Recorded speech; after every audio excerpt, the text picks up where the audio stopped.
విశాఖ శారదా పీఠానికి నోటీసులు ఇచ్చి వారం రోజులు పూర్తి కావడంతో చర్యలు తీసుకోవాల్సిందిగా తెలుగు శక్తి పార్టీ అధ్యక్షుడు బీవీ రామ్ డిమాండ్ చేశారు.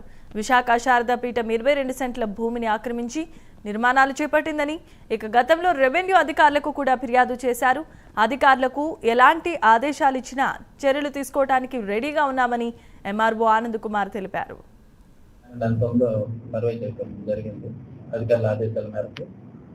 దాంట్లో 22 సెంట్లు గవర్నమెంట్ ల్యాండ్ ఆక్రమణ గురైనట్టు తెలిసింది మనకు.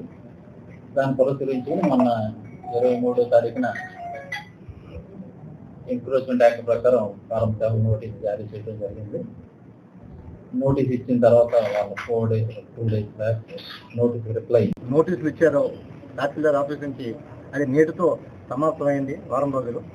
మరి దీనిపైన వాళ్ళు ఏం రిప్లై ఇచ్చారు అని చెప్పి తెలుసుకోవడం కోసం తహసీల్దార్ గారు ఆనంద్ కుమార్ చెప్పడం జరిగింది.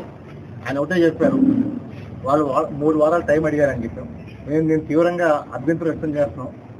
ఎందుకంటే ఏ రికార్డు లేనప్పుడు 3 వారాలు టైం దేనికి అడుగుతున్నాం.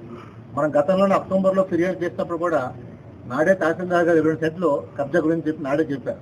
మరి అక్టోబర్ చూస్తే 5